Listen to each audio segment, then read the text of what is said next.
With Capella University's FlexPath learning format, you can earn your degree online at your own pace and get support from people who care about your success. Imagine your future differently at capella.edu.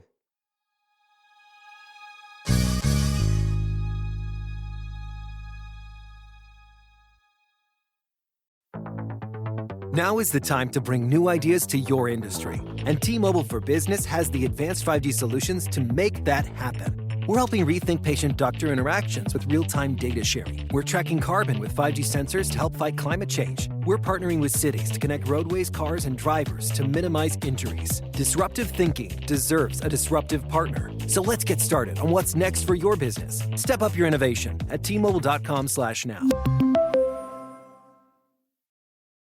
Introducing the second best buffalo thing, Cheetos Crunchy Buffalo. Nothing beats buffalo wings on game day, but with a tangy and cheesy buffalo flavor, Cheetos Crunchy Buffalo is proud to be the second best buffalo thing. Grab Cheetos Crunchy Buffalo today. This isn't your average business podcast, and he's not your average host. This is the James Altucher Show.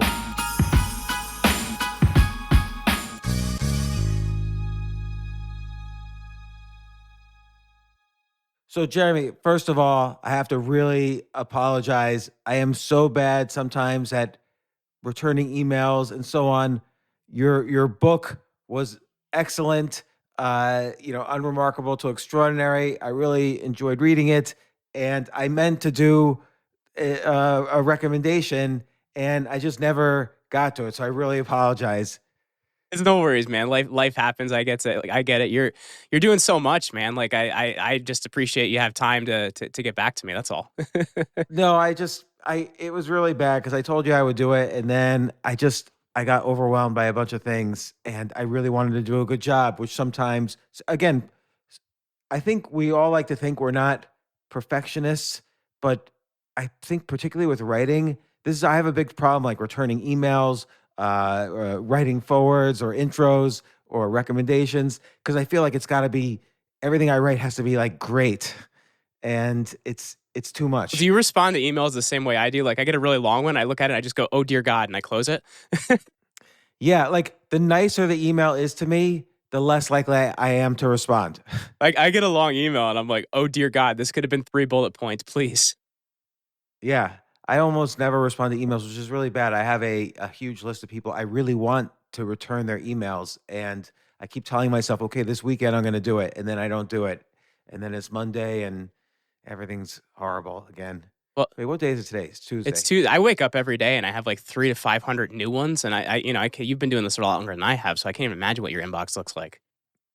Well, so you're getting emails for your podcast, or what do you get emails for? Part of it is like I end up in all these lists that I don't know how I got on. So like we go through this process of like unsubscribing to stuff every day is kind of one thing. So I have a process my VA helps me with on that. The other thing is like, since we've been doing a lot more on YouTube, my inbox has just like exploded. So it's a lot of like listener stuff and a lot of lists that I'd like, how did I get on this list? How did I get here? Is YouTube working for you? Like, are you getting response on YouTube? We're getting a lot of traction on YouTube, man. I had last year, we added an additional, 1.2 million listens to the show just on YouTube alone. I hadn't really done a ton on video. I did an episode with Roger Stone about the JFK assassination, and we got like 350,000 views, like in the first 30 days. That's a great idea, Roger Stone. What did Roger Stone? We're going to get to the Roman Empire stuff, but what did Roger Stone have to say about the JFK assassination? And I'll tell you what RFK Jr. had to say about it. Well, he wrote a book about it. It's his whole it's called I'm trying to remember the name of the book off the top of my head, but anyway, his idea is basically that Johnson is the guy that was kind of in the best position to do it. But if you look at it like, it's kind of the CIA with the mafia with different forces, and Johnson's kind of the force behind them. Because if you look at it, like a lot of the stuff that happens doesn't make sense. Like, why did Ruby get all weird, and why did Ruby come in and kill Oswald? And Oswald wasn't exactly a great shot. So there's a lot of stuff that doesn't make sense. And he said that, maybe Johnson wasn't the guy like actually killing him, but he was kind of the one best set up to kind of benefit from all these different forces. Well, the Lee Harvey Oswald one, I feel you could kind of work around. Okay, he wasn't a good shot, but there were several shots, and they kind of were scattershot. They hit John Connolly, they hit JFK, but the Jack Ruby thing's weird. So probably everybody knows the story, but a day after Lee Harvey Oswald was caught for assassinating Kennedy, this random guy who was like, I don't know, he owned like some nightclub, like a porn club or a strip club or whatever. He had some affiliation with the mafia, we think, or organized crime in Dallas. He comes out and just shoots Oswald on national broad TV, daylight. dude. Yeah. So like that one, how does the Warren Commission explain that? Like that one, I just don't understand. I don't think necessarily it was some kind of weird conspiracy, but why did Jack Ruby basically give up his life? Because he spent the rest of his life in jail then, and he never said anything. Why did he do that? What's the official reason? It's once again like the thing that that Stone talks about is basically Ruby like owed money to the mafia. And the mafia was one of the main forces that involved in this because the mafia had helped to get Kennedy elected, and he had promised a lot of different things. But then when he's actually president, his brother Bobby ends up going against the mafia. So then he upsets the mafia. So that ends up being why Ruby has to do that. To me, it is kind of strange because once again, it happens on national TV, and you're wondering like why are they covering this and why are they showing it to everybody? Because to me, I think when you show something to people, there's an effect you're trying to create. But when you look at it, Johnson was totally unelectable because he was this crazy guy. He used to actually, people he didn't like, reporters, he would make them interview him while he was in the bathroom, going to the bathroom. Like he was a really crazy, unelectable guy. And he was the one that could best benefit from all these forces. And, you get the war in Vietnam not long after that, which benefits the military-industrial complex. So not that I think it's a grand conspiracy, but I think it all comes back down to money, man. And I think when you're looking at the people that have the most economic benefit, I think that's what you got to look at. But also, here's the thing about all conspiracies is that a lot of people have to keep a secret. So, like Jack Ruby's descendants or anybody who was in the like, let's say you kept it as small as possible. Let's say only like Sam Giancana, who was kind of the head of the mafia then, and his closest allies were in on the whole thing. Because someone had to reach out to Jack Ruby and convince him to do this, or Lee Harvey Oswald or whatever. And how did all the people involved keep it a secret for 60 years? That is a really good question. I don't have the answer to that, and that's a really good point. But also at the same time, I'd love to see what's in the rest of those files that they keep locking up for years. Like what is in those? Why do they say they don't release those files? When Stone said he'd actually talked to Trump about it, since the two of them are pretty close, and Trump had told him if you only knew what's in them, you'd understand why part of them are still hidden. Oh my God! Right? It's a great story, man. Just that alone is enough to make me crazy to want to get them. Eventually, they'll be released, right? Like, what's the date they're supposed to be released? So it was supposed to be like in the last few years, but then they locked them up again. I don't know what the future release date is. They keep kind of pushing it back, and Biden had actually released a large percentage of them, but there's still a big, there's still a good percentage they're holding up. So RFK Jr., when he was on my podcast, he basically said the FBI killed his uncle and his dad. It makes sense. Yeah, because RFK really hated J. Edgar Hoover also. Well, and if you understand the relationship with Hoover and Bobby Kennedy, Hoover after his, I'm trying to remember, one of them had a button on their desk that would actually make the other guy show up, and after the certainly RFK was technically Hoover's boss when he was the attorney general, so probably RFK had that button. Yeah, so after that period of time, the two men never had a conversation again after the actual assassination because Hoover was just basically like, we got our way. So if you look at logistically what happens, it makes a ton of sense. Gosh, man. All right, well, and I do think, one thing about conspiracy theories is that one common factor that all conspiracy theorists have in common is that they believe in other conspiracy theories. And so you can see with RFK, like him or not, he basically every conspiracy theory out there, from JFK assassination to 9/11 to all sorts of stuff with COVID. I'm not saying he's right or wrong. Sure. It's just that he has signed up for all the conspiracy theories. He kind of fits the psychological model of someone who believes every conspiracy theories. Now, just because something's a conspiracy theory doesn't mean it's wrong. But I think there's probably half truths to whole truths for most of these, except for maybe 9/11. But uh, it is interesting that RFK Jr. basically believes in every conspiracy theory. Well, I think the thing is too is it's at a certain point like the media narrative's gotten so weird that you start questioning things because you're looking at it like, well, that doesn't add up, and that doesn't add up, and that doesn't add up.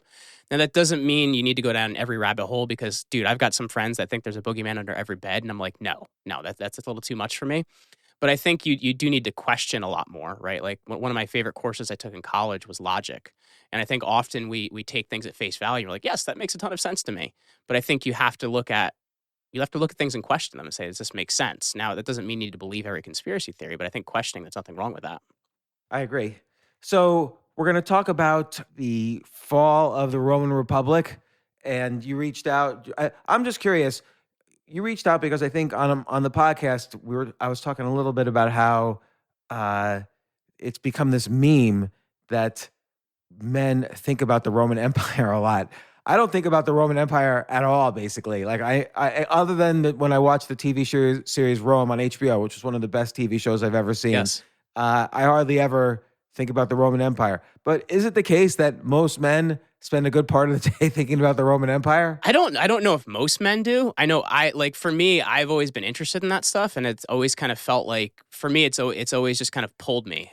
For me, it started with interest in Alexander the Great first and foremost, and just a very, very interesting character. He's more of a philosopher king until he decides he's God, goes a little bit crazy, and starts killing all the people around him.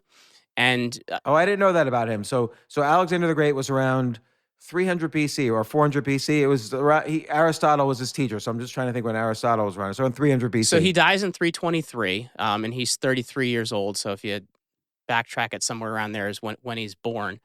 And the interesting thing about his life is he does have the Aristotle as a teacher. So he's kind of this philosopher king, and he has this idea of uniting the whole world.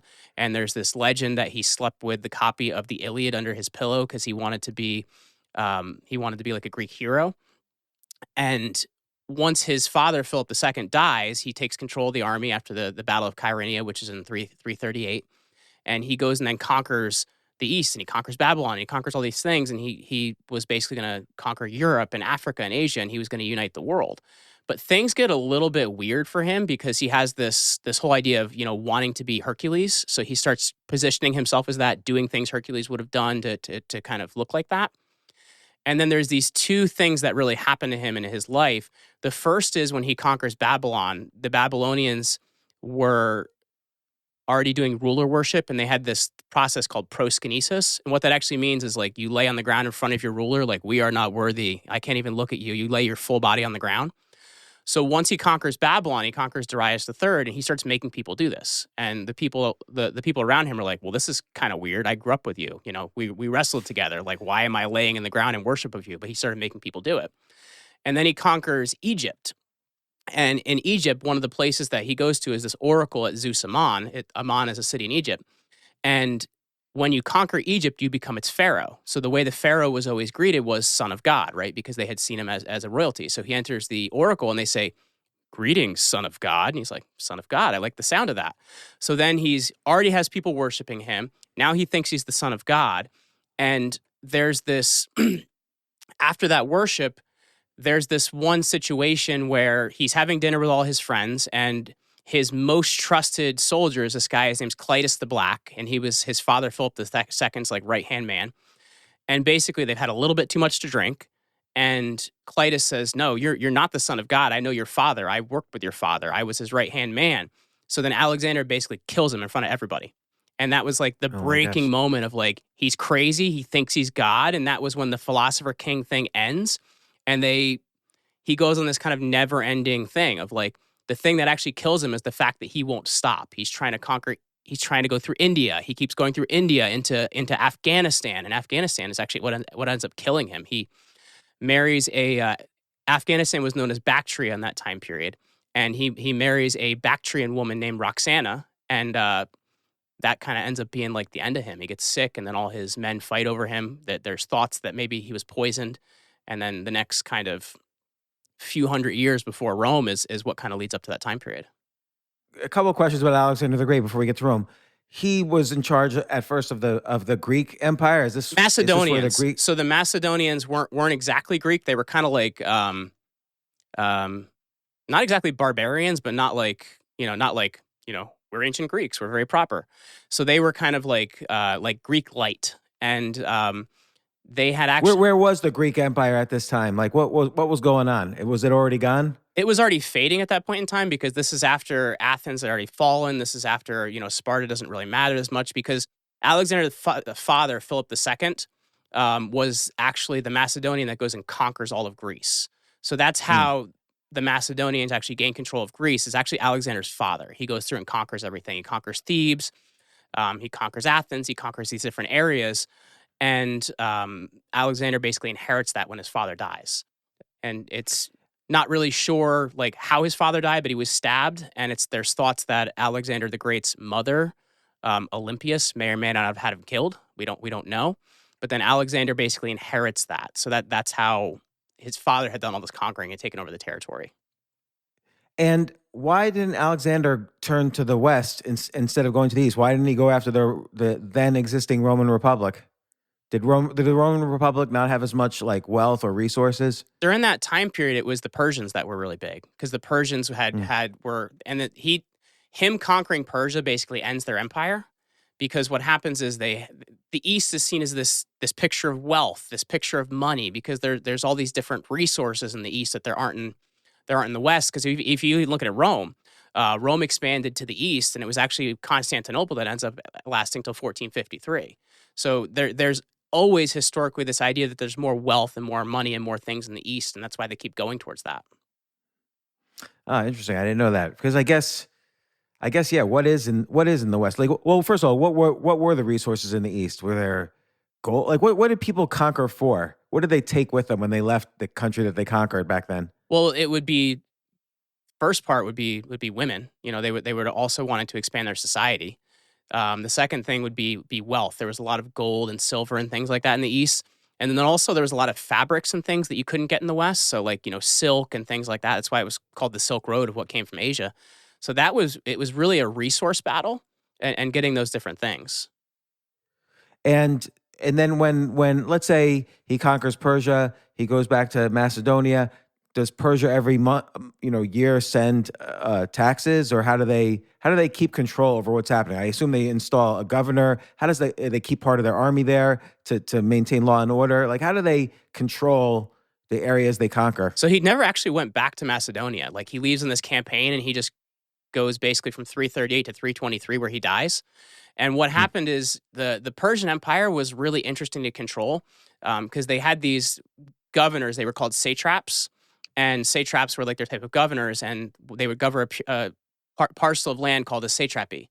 And when he became the guy conquering the king of Babylon, who was the king of Persia at that point in time, Darius III, he basically just took his job. So now all the governors then answered to Alexander because he was the guy with the power. So there wasn't a lot he had to do in order to do that. But then as he kept going through land, if there were kind of things that were coming up against him, he'd conquer those people and put some military men there. But that was the number one way he did it, was just by taking the government that was already there and saying, okay, so I'm the guy in charge now. You like power, you like money? Great, I'm your guy. So would the citizens like him? Like, did he rape and pillage, or did he basically try to get everybody to like him? Because I feel like there's two different strategies that were used back then. Well, initially people really liked him because he was somebody that, he kind of came at once again, like a philosopher king. He allowed them to practice their religion the way they've been practicing it. He allowed them to operate the way they've been operating.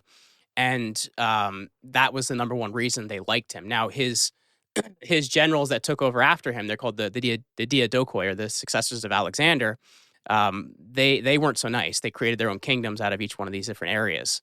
So he was actually very permissive of a lot of people. So he was liked.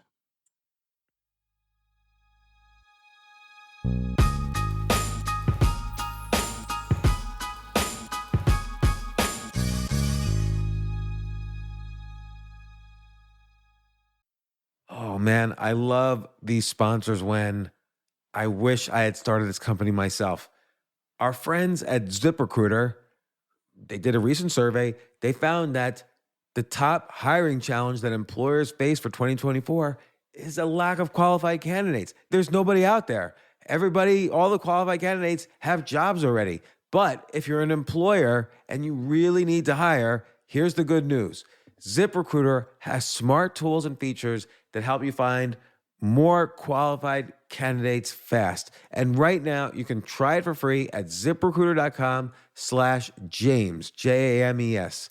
ZipRecruiter's tools and features help you find the best people for your roles. Here's what happens. You post your job, the manager who's doing the hiring posts their job, and ZipRecruiter's powerful matching technology scours like every site on the internet and shows you the candidates whose skills and experience match the job. And you could use ZipRecruiter's invite to apply feature, just a single button. You could send all the top candidates a personalized invite to encourage them to respond to your job post. I actually tried ZipRecruiter as a potential employee and filled out all the forms and blah, blah, blah. I still get emails to this day, really fascinating jobs where people, they want me to go for an interview. Now, I just wanted to experience what the ZipRecruiter experience was like, but it's really fascinating. I wish I had used it when I was younger. And I wish I had used it as an entrepreneur when I was first hiring people for my first several businesses. Let ZipRecruiter help you conquer the biggest hiring challenge, finding qualified candidates. See why 4 out of 5 employers who post on ZipRecruiter get a quality candidate within the first day. Just go to this exclusive web address right now and try ZipRecruiter for free. ZipRecruiter.com/James. Again, that's ZipRecruiter.com/James. ZipRecruiter, the smartest way to hire.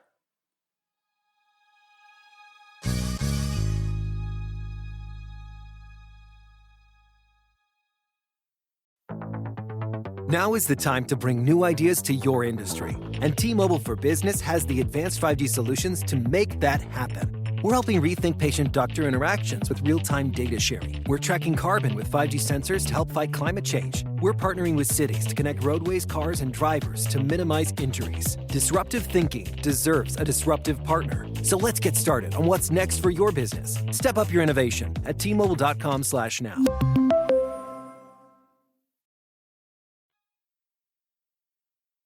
Okay, so this was sort of like a side journey because I really want to talk about the Roman Empire, but I was just curious, like the Roman and Greek Empire always seem in my head to be kind of parallel in some way. Like with the Greeks, like a little bit earlier.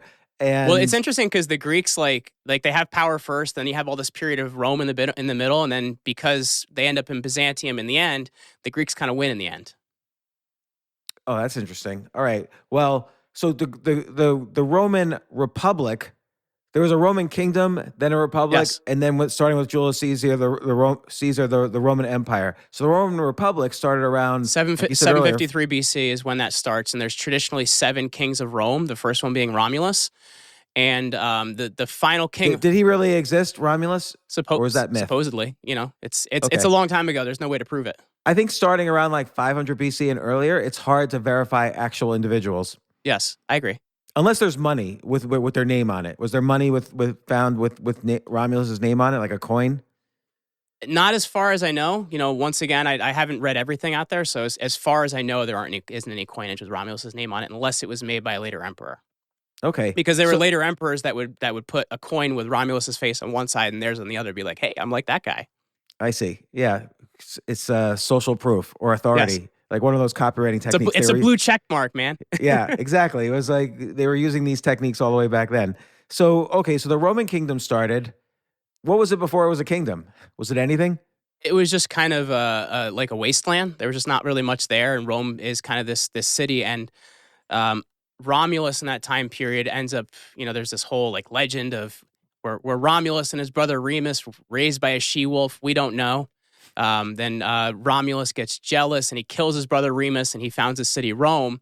And then Rome has this issue in the beginning that he builds the city from basically a bunch of criminal men that he finds. So it's him and a bunch of criminal men. They don't really have any women. So they start this small city and they're like, well, we need women in order to grow.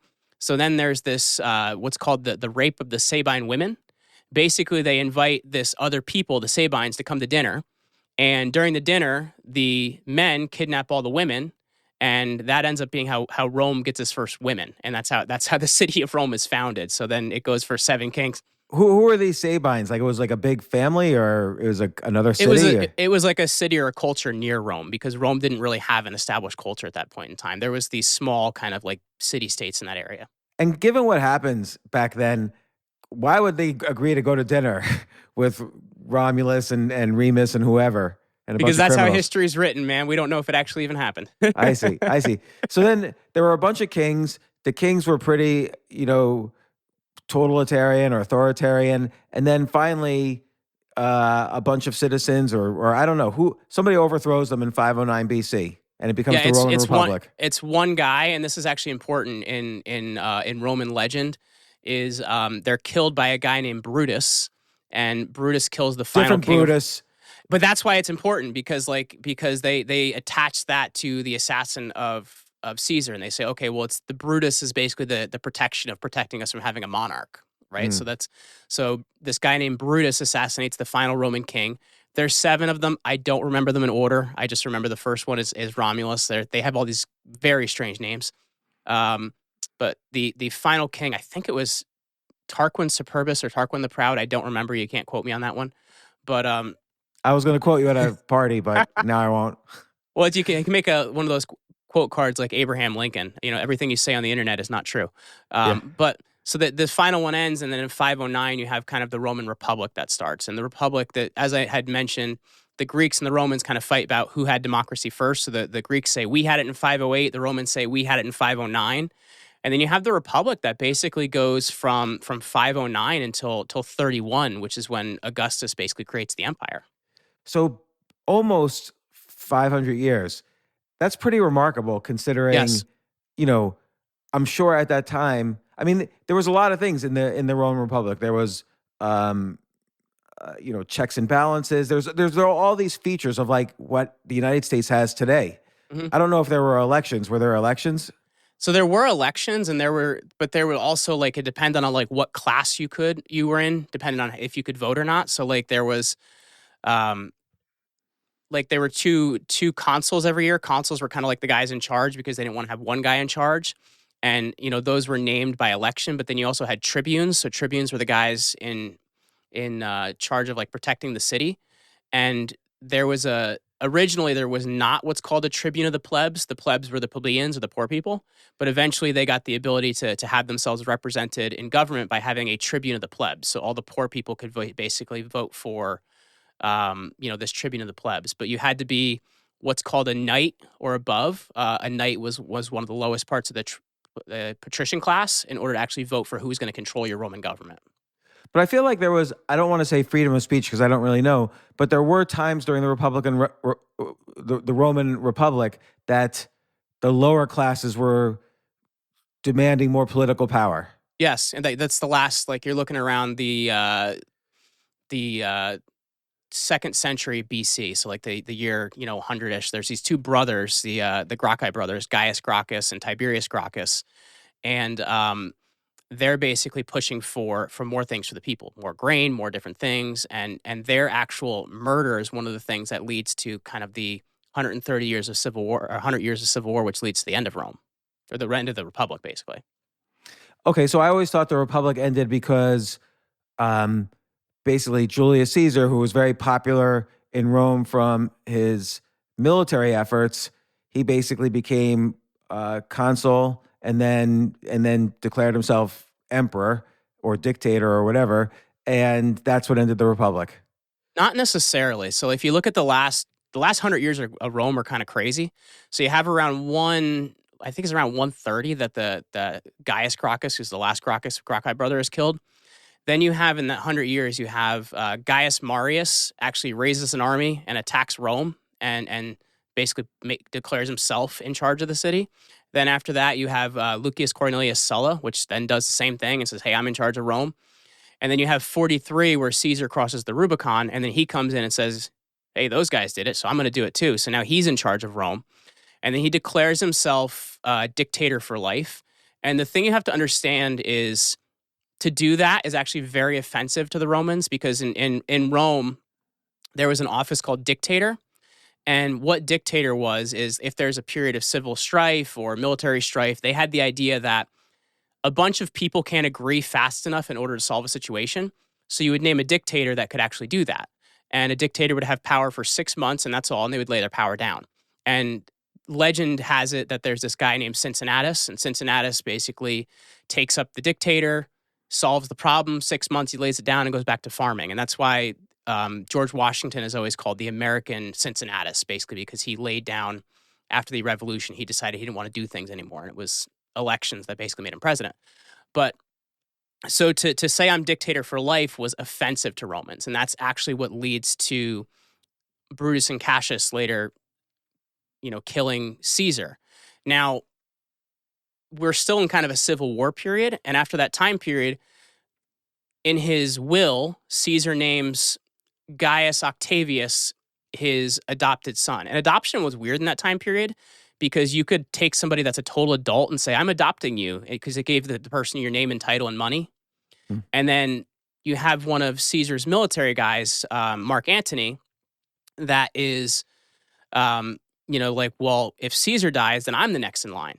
So you have this battle that comes about between Gaius Octavius, who later becomes Augustus, and you have Mark Antony. And the final battle of this in 31 is the Battle of Actium. And that's where, in a naval battle, Augustus, who's, not Augustus yet, he's Gaius Octavius, routs Mark Antony, who's hanging out with Cleopatra at that point in time. And they're routed and later Mark Antony is killed. And then Augustus actually brings Cleopatra back to Rome as part of his triumph. Triumphs were like these parades that would happen after military battles, and where the general would bring in captured prisoners and all these different things. And then historically, she just kind of fades out. At some point in time in that time period, she dies. Oh, he didn't kill her? Like, what happened? Where did she live? Like, what happened to her? I don't really know what happens to Cleopatra. I just know she's brought into the triumph. I don't know what happens in the sources after that. I haven't really paid much attention to what happens after that point in time. But then Augustus comes in, and he basically says, okay, I'm going to lay down this dictator position because I've solved the situation. And people were so freaked out by the 100 years of civil war that they just experienced that basically they demand he stay in that office. So then Augustus is actually the one to be the first person to control it, but he doesn't want a title of king. He doesn't want a title of emperor because those titles aren't acceptable to Romans. So he names himself first citizen of Rome. And that's actually, what happens. And then the Senate calls him Augustus. So he becomes Augustus, first citizen of Rome.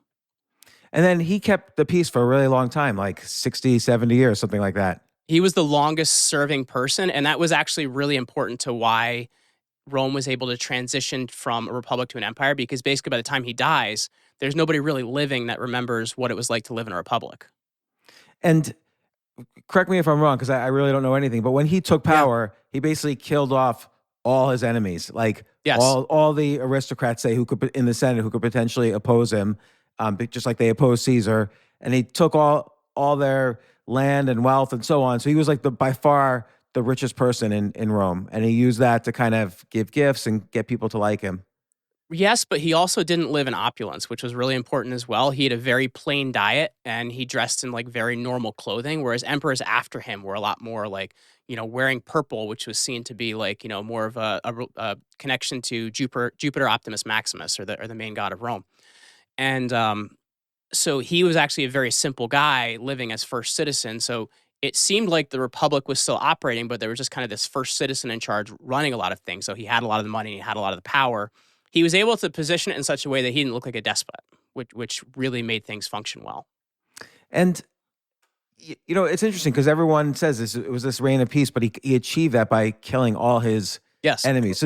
So he was a psychopath just like the rest of them, probably. He was, but he was also brilliant from the perspective, because this is actually what I wrote my grad thesis on, is on why people worshipped Augustus, because Augustus was the one that actually figured out how to use propaganda to create ruler worship. And he looked at in this kind of whole ending of the Republic, there's this kind of, it's not really a battle, but it's like a kind of a popularity contest between Pompey the Great, who conquers Asia, Africa, and Europe, and Julius Caesar, who conquers all of Gaul, which isn't as big as Africa, Europe, and Asia, but he wrote a book about it. So the fact that he wrote a book about it makes him look really smart. And It's funny because then we talked about John F. Kennedy earlier. John F. Kennedy, quote unquote, wrote Profiles in Courage, which won the Pulitzer Prize, and it really portrayed him as this intellectual that he wrote a book that won the Pulitzer Prize, and it was about all these American heroes who spoke up in a time when you couldn't really speak up, and just like now, really. And it's interesting that that's used throughout history as a technique.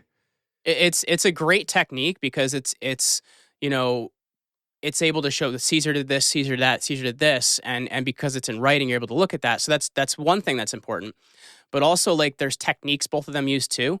Pompey positions himself kind of as the new Alexander. So he actually goes out and he finds the breastplate of Alexander the Great and he wears it, and he would do these different things to make people think he was Alexander the Great. He'd spend all these money on the people. He would build a new building for them, or do this, or have a parade, or give them money. So people really loved Pompey because he did all these great things for him. And people actually started praising Pompey in a semi-divine way because of this. Caesar, he was much more aggressive, and he would be like, well, I'm related to the god Venus, so of course I'm divine. And then he would just be very aggressive in all of his actions. So Augustus is kind of watching this whole thing, and he's like, well, I can see why my adopted father is smart, but I can also see why people love Pompey. So then in after the Battle of Actium, Actium's actually where the sarcophagus, because at that point in time he was mummified, the body of Alexander the Great is held. So Augustus kneels down in prayer before the body of Alexander. And then he spends the next, 60 years of his life showing people how I'm just like Alexander the Great. And using that positioning is how he was able to actually create the worship cult of Roman emperors. And during the Republic, they were also doing military expansion and invading other places like Egypt and so on. Did the emperors do a better job of expanding Rome, or did the Republic do a better job of expanding Rome? Well, in the Republic, it was more of a citizen army, so they kind of just took up things that looked like they were the problem. It was more of an established army under the empire, and that's what made conquest a lot better and a lot more efficient. But they only really had conquest till about 130, which is when Emperor Hadrian builds the Wall of Hadrian, which is in Britain, and basically they said, we're not going to expand any further. And that's actually one of the things that will cause the future. I know it's hundreds of years, but one of the things that actually causes the fall of Rome, because the more expansion, the more conquering is, the more wealth that comes in, the more you can fund everything. And so once you kind of cut off that funding, you've cut off the flow of money. So you're saying Hadrian, because it was a big source of revenues for them, conquering other places. Yes. And so because Hadrian basically, why did Hadrian shut the door on that? Because it just became too hard. The barbarian tribes would just again and again and again. And if you look at kind of future emperors, Marcus Aurelius, most of his writing was actually written while he was serving in the military, trying to stop the barbarian tribes. And that becomes one of the major things that causes the fall of the Western empires. It's just barbarian invasion, barbarian invasion, barbarian invasion. So it becomes hard, and Hadrian basically says, we're going to build a wall, and we're going to hold this position. This is where we're going to stop things. Now, right or wrong, it still lasted another, 130. It fell in, 476. So, like, it's still a long time, right? Yeah, so I mean, altogether, and we were talking earlier, the Roman Republic / Empire, Rome as a country or whatever, a civilization, they lasted about 1,000 years. Yeah, and the U.S. in contrast right now is about, I don't know, 250 years. Like what's somewhere in that? Yeah, 1976 was the bicentennial. So whatever it's been since 76. Although I always wonder about that. 1776 is when they always say the U.S. was created, but George Washington didn't become president until 16 or 17 years later. Yes. Like they never really teach us in school when I was an undergrad, when I was in high school or elementary school. They never really teach us what happened in these mysterious years between 1776 and 1792. A lot of failed forms of government, man. There was the Articles of Confederation. They were basically trying to figure out, like, how do you manage this thing? And I think we do a really bad job teaching history in schools. We do a really bad job. And I got in a disagreement with one of my college professors about this. I think that when you look at history, it's more important to learn it as a narrative. But I think the way we like to teach it is kind of this great man theory of history. Like, this guy did this guy did this guy did this. And it's really hard to remember it that way. but when you can kind of remember like the motions of things, it's easier to kind of put the people in place.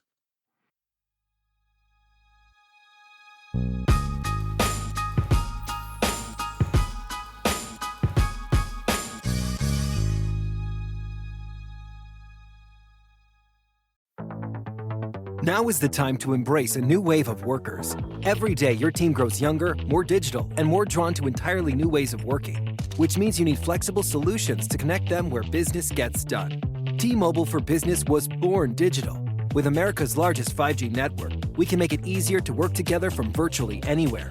Your team may be changing, but with the right tech, it can be more productive than ever before. Get started at T-Mobile.com/now. McDonald's made the burger icon, the Big Mac, even more iconic. More Mac sauce, perfectly melted cheese, onions added at the grill. So good your boy's already on the hunt. Rubble, rubble. Yup, it's Hamburglar good. Ba-da-ba-ba-ba. Available at most restaurants in this area.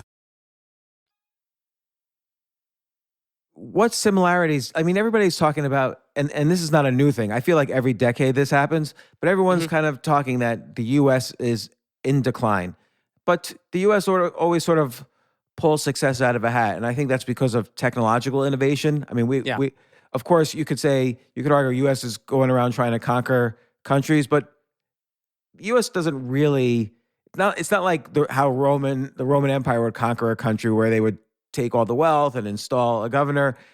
There's not really a lot of instances of that in the world in general. I mean, there's isolated cases. You could make a case for South America in a lot of ways. Actually, that's true. I mean, Theodore Roosevelt. You know, if you've ever read Confessions of an Economic Hitman, like, you know, look what we've done to South America.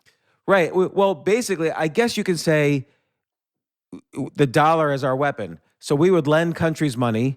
And by the way, this is what China is now doing with Africa. Yes. You would lend countries money, and we lent all of South America. We didn't want South America to be dependent on any other country like the Soviet Union, for instance. So we lent South America a lot of money.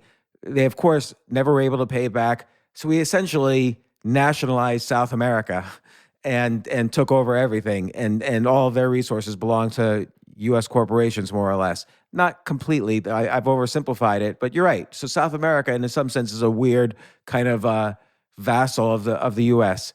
But you know, what similarities do you see, you know, in terms of the decline of the Roman Empire with the U.S. right now? And I'm not saying the U.S. is declining. I don't really think it is. But there's no, of course similarities. I agree with you. I think you're right there. And I'm still really good with one of my good friends with one of my college professors, is actually my thesis advisor. So I was talking about this yesterday. So I think there's actually two comparisons you could make, because there's no real direct comparison, right? Because history is different. How the U.S. has operated, how Rome has operated is different, right? They're just, it's not a direct comparison.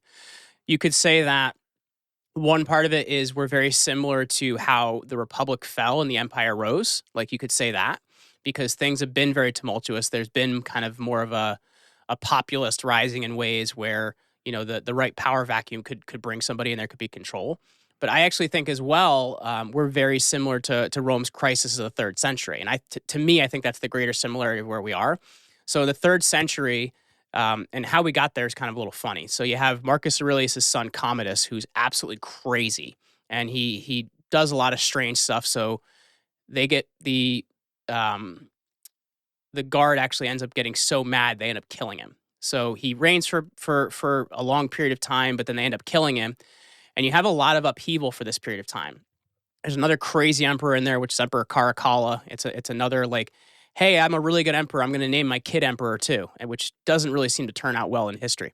So Caracalla is crazy in that time period. And then you have a lot of like emperors that really don't last long. The final of which is this guy named Elagabalus. And Elagabalus was nuts. He goes, so I'm in this worship cult where we all worship a rock. So my rock's going to get married to this other rock, and you all have to watch it. We're all going to go to this wedding. And he would dress in women's dresses and do all these weird things. Like, Elagabalus was nuts. So eventually you have kind of him leading to a series of basically military emperors, because the military realized, okay, things aren't really going so well. If I attack the city and name my general in charge, so you have what's called the year of 5 emperors. So there's basically 5 emperors in a year. And there's a lot of upheaval. So we're going from like, this starts around 200. This goes till 284 when we have Diocletian actually come in. And Diocletian comes in and he says, okay, things are not going so hot. We're going to do some reforms. So he actually comes in and he creates a standard coin, which is called the soleus. It's the gold coin that's created. He creates a standard silver coin as well. I can't remember what the name of it is off top hand. So he really standardizes money. The other thing he does is he creates something called a tetrarchy, because he looks at it and he says, Rome is just way too big. It's too big. How do you manage this damn thing? So he creates a senior... by the way, I was reading that the Rome at this time had around 140 million people all together across its east and west, across all of its, like, you know, whatever you call it, sub-countries. It's huge. It's you have Rome, and then you have everything else are called the Roman provinces. So he names a senior emperor in the west and a senior emperor in the east, and they call the senior emperors Augustuses, and each has a junior emperor, and they're called Caesars. So now there's basically 4 emperors. So that's the thing he tries to do to manage it, because it's just too big. You can't manage it. And the other thing as well is under one of the other crazier emperors, Caracalla, in 212, he does what's called the Edict of Caracalla. And he names everyone living in the province as a citizen. So now, like, citizenship doesn't have any real value anymore.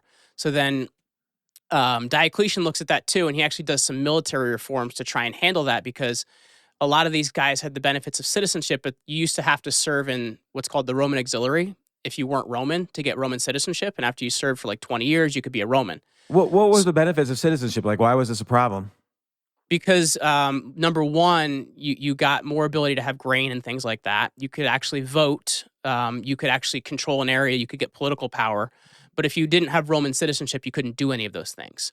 And to actually have, like, what would end up happening is these guys would be in the Roman auxiliary. Auxiliary was like military, but just not for people that weren't Roman. They would serve for 10, 20, 30 years, whatever it is. Over time that went up, and by the time the auxiliary was gone, you had to serve for 30 years. At the end of it, they would be named a Roman citizen, and now they could go serve in government.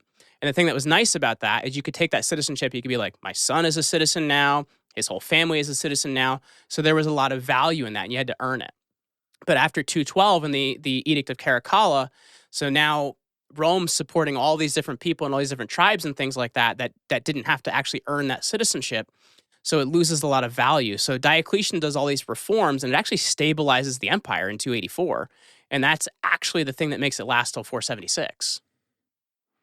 But ultimately, what happens? Like, did their army fall apart? Like, they got. I mean, it's what we learn again in grade school. Like what the average person knows. What I know is too many barbarian invasions, and finally they couldn't handle it anymore, and they collapsed. Well, it's that, and also like weak rulers after that time period, because there was a couple different ways that rulers were done. So in early Rome, you have Augustus was the first emperor. Then he names his adopted son, who names his adopted son. So you have this kind of way that it's named through families. After Commodus, because he was so crazy, Commodus was Marcus Aurelius' son, you have military commanders that start being named emperor. And then, by the way, why did Marcus Aurelius, like, given how smart he was and how wise he was, and I do believe this was a wise person, and his Meditations of Marcus Aurelius is a must read. But why did he basically then name his son, who became like one of the worst emperors in history? So he names him as co-emperor. So they actually served together as emperor for a bit. So I think he was hoping, like, maybe Junior can shape up and do a good job. And I think the thing you have to look at modernly too is, like, I'm sure people that have money and things like that spoil their kids, right? Like, and it's just, you have to, I think also making people earn something, makes them kind of come up to the level they need to be to get it done. And Commodus is just a spoiled kid that becomes an adult. So he does all these weird things where he decides he wants to be a gladiator, and he's going to kill animals in gladiatorial games, but he does them from a stand high above them because he doesn't want them to actually hurt him. Right. So he does a lot of this like crazy stuff. He starts killing people that threaten him. So to me, I just think that's what happens when a spoiled kid gets in charge. I think Marcus Aurelius should have made him earn that more, and he didn't really do that. Now, did Marcus Aurelius, did he do anything bad or evil? No, he was actually the last of what's considered the 5 good emperors, because they had all served for a long period of time, like 10 to 20 years or longer, and they created a lot of Roman stability. But he's the last of the 5 good emperors, and then gives birth to Commodus, who's nuts. And so Hadrian or Diocletian splits apart the empire, right? Into and then he actually west moves and to east. the east. Why does he do that? Did he retire, or did he become the emperor of the eastern side? So he becomes the emperor in the east, in a place called Nicomedia. Where we haven't gotten to Constantinople yet. We don't get there till Constantine, which is well after this. But he becomes the emperor in the east because once again, they liked the east. Like there was more worship culture, there was more money, they were seen as more wealth. So he wanted to be in the east. That was just where it's seen to be. And he actually retires. He doesn't. He's one of the few Roman emperors to. At that time period, not be killed or not die. He actually retires and names his successor. So he looks at it and I create some stability. Things are going pretty good. I think I'm going to retire now. And he wasn't worried about being killed by the new emperor? I guess not. He ends up naming Constantine's father, Constantius, to actually be in charge. And then he later leads to Constantine, who's the first guy to kind of bring Christianity as the Roman religion. And why do you think the eastern part, the Byzantine Empire became called, why do you think that lasted another 1,000 years? I mean, that lasted basically until 1453 AD. I think you have Justinian to thank for that. He adds a lot more structure. He's the Justinian law code is what we still use today. So I think the fact that he put so much more structure into it, and also, frankly, they didn't have as much threat from barbarians. Like mainland Europe was just getting hammered. I think was the East to get hammered as hard as the West got hammered, I think they would have had a harder time because if you look at it, once in 1453 when they get attacked by, what was the name of the empire that ended up taking them down? I'm trying to remember off the top of my head. Do you remember? I'm looking here. I'm trying to remember off top hand. Germanic. No. In 1453. In 1453, I don't know. It's a Muslim empire. Not the Ottoman Empire. It was the Ottoman Empire. There we go. Okay. So it's the Ottomans that end up taking them down. And by that point in time, the money is gone, the wealth is gone, the city isn't really doing so well, and why wouldn't the barbarians go after them? Given that every other the barbarians were basically from, all over Europe, but Eastern Europe as well. So why didn't they do what all the other, what Alexander the Great did, what the Romans did? Why didn't they go for the East? So there's different viewpoints on this. There's kind of the traditional viewpoint of Edward Gibbon, who wrote The Decline and Fall of the Empire in 1776. And he looks at it as, basically the barbarians were kind of happy where they were and they didn't want to go further. But there's a kind of a more modern historian that writes about this, and his name's Dr. Brian Ward Perkins, and he has a different idea on it. So after Alaric sacks Rome in 410, the Romans actually pay tribute. So tribute is an amount of money that's paid to a group every single year. So because of that, the East never paid tribute to the barbarian tribes. The West paid tribute. So basically they're like, oh, well, we control these guys now. So the last kind of 60 years of Rome, they're actually paying money to barbarians every year to just stop attacking them. I see. So then the barbarians were just happy, they got money. Why do they care? Yeah. But you also in the East too, you had the Mongols in that time period too, and the Mongols kind of just left Byzantium alone, and they were kind of coming across the steppes through Russia and attacking Europe. Yeah, why did they leave, again, since the Byzantine Empire was so wealthy, why did they leave it alone? Maybe because the Byzantine Empire had the one army that could potentially defeat them or cause a challenge. They were actually one of the best established trading posts in that area. So I think trade through Byzantium was a big part of it. It created a lot of wealth for other parts of the world. So it was more valuable to them to have the trade there and have the ability to get these different things. So interesting. I really didn't know anything. So again, why do you think that it's become a meme? How much do you think about men think about the Roman Empire 7 hours a day? So there's two different viewpoints on this. So my favorite Roman historian is a woman named Dr. Mary Beard. She actually has a great series on Prime right now about Roman emperors, about the Roman Empire, if you get a chance to watch it. Oh, yeah. But she has a viewpoint on it, and mine's a little bit different. But what she says is basically that Rome, people had this idea that men could be macho, which actually wasn't really 100% true, because most Roman emperors weren't going and fighting battles and things like that. So the way people look at history and the way it was are actually very different. To me, I look at it as it's kind of more of a late stage empire thing. People look at it well, things aren't really going so well right now. Remember how great things were going in Rome? Imagine if we could be like Rome. So to me, I think it's more of people looking at is America a late stage empire? To me, I look at it, once again, I think this is our crisis of the third century. I think with the right repairs, we got another couple hundred years and we can kind of keep doing this.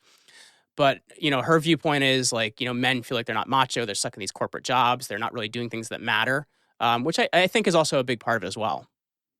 Oh, so you think basically jobs, like the modern economy has demasculated men?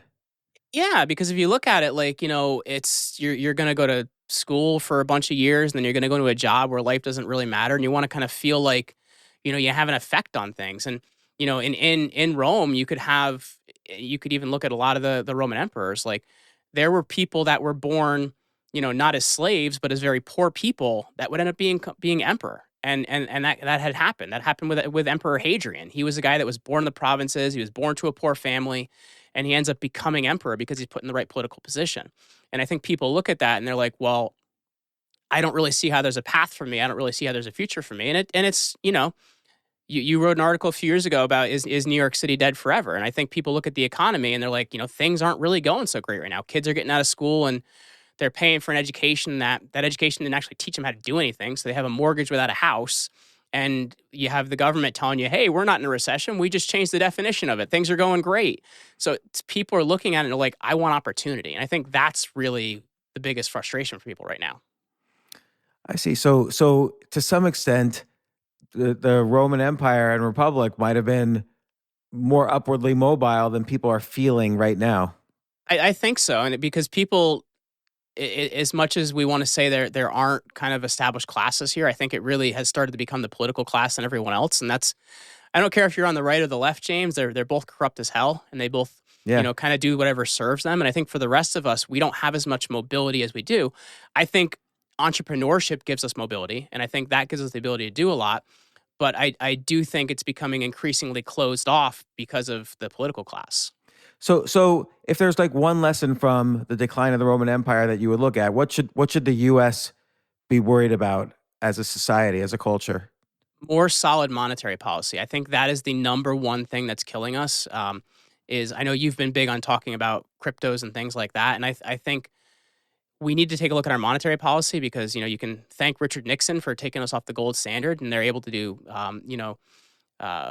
fractional reserve banking and things like that now. So I think unless we handle our monetary policy, we are in a lot of trouble. And that was one of the biggest things that Diocletian handled is he's like, there's two standard Roman pieces of money. We have a gold coin and a silver coin, and this is the exact size they are and the exact weight they are and how they're traded. But I think the problem here is people don't have, if you look at the American dollar, it's not backed by gold, it's backed by the faith and credit of the American economy. And I think people are losing the full faith and credit of the American economy. So I think unless we can solve that, and unless we stop, using our money as a weapon around the world, we're hurting ourselves because you're looking at what's happening with BRICS. And, we have countries that are starting to trade for oil and Chinese yuan and things like that. So I think unless we handle our monetary policy, man, we're in a lot of trouble. So interesting how basically that becomes the cornerstone of an empire / country / kingdom, whatever, is the monetary policy. It's more important than the military. Is how you treat your dollars versus how you treat your soldiers. Well, and we're doing it for the same reasons, which is interesting because one of the big things that became the problem in the 3rd century was they needed to pay for, basically Rome had started a grain dole, so they were feeding grain for everybody in the empire. Like, hey, you get free food if you live here.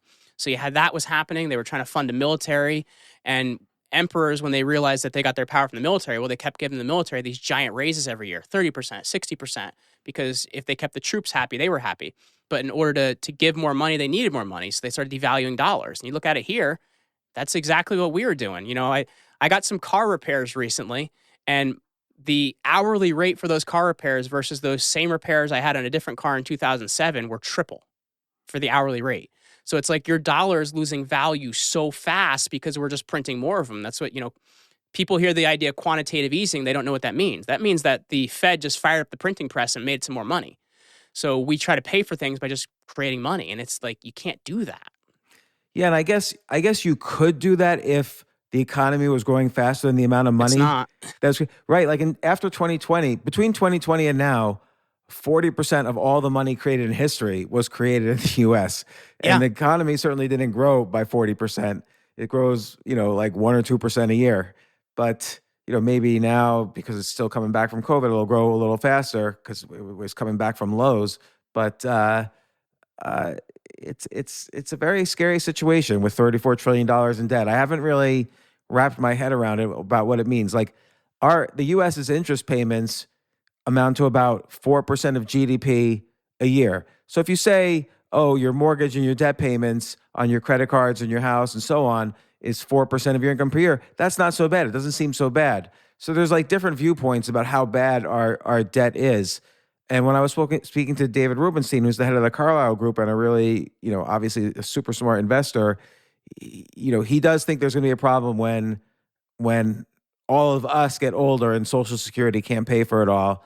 Yeah. And that's when he, as he put it on my podcast, he said he'll be dead by then, so he doesn't care as much. But it is going to be a problem, I think. Well, I think we're hurtling towards like a lot of entitlements we can't pay for. Now, that doesn't mean that we need to get rid of them, but I need to think we do need to restructure how we're paying for them because we're just not doing things the right way, man. Things are out of control. Yeah, particularly if interest rates go up, if other countries lose faith in the dollar. So that's when, because normally the U.S. can just roll over the debt. Like they could borrow more money to pay back the old money. And because of inflation, they're borrowing cheaper dollars to pay back the more expensive loans that they took 30 years earlier. But if other countries lose faith in the dollar, then interest rates will go up. They'll basically charge a higher interest to lend to the U.S., and that's when things could get into that. That's when things can spiral into a problem. And I think that our banks also have to start behaving here too. Like if you watch it, like a big part of what caused Silicon Valley Bank to fall is they have the Fed window is kind of the last place they can go to get money when things aren't going so well, and they can borrow money from the Fed against treasury bills. But the problem is those treasury bills don't actually gain value, so then they try to sell those off to other banks to handle things, and it's just a shell game, man. And it ends up being a bank collapses because there was no money in the first place. Yeah, I mean, the weird thing about treasury bills is that they lose value during times of inflation, but you do get, if you hold for the long term, the U.S. government does, at least historically, pay back every dollar owed to those treasury bill holders. So that's why they're sort of treating the treasury, like from the purposes of keeping the bank alive, they're treating the treasury bills as if they have the full value, even though if you try to sell them, they don't have the full value. So the Federal Reserve is basically willing to scoop up all those treasury bills and hold them. But, again, that just seems like a Band-Aid, and it's unclear how that will work in the long run. Yeah. But Ryan Slate, author of Unremarkable to Extraordinary, thank you so much. This is one of the most educational podcasts I've ever done. I learned a huge amount about, I have never given any interest in the Roman Empire at all. Maybe I should have to learn more history, but I was fascinated after I did love the TV show Rome on HBO, which I know is not 100% historically accurate, but it's a little historically accurate, and there's great actors in that show. And then you suggested we talk about this, and I've learned a huge amount doing some reading before this podcast, and then you answering all my questions on it. So thank you so much for coming on. If you ever want to come on again and talk about something else, let me know. Absolutely. I really appreciate having me, James. I was really looking forward to this. I read a lot more this week too, just to make sure all of my knowledge gaps made sense. And I think we had a great conversation today, man. Excellent. Thank you.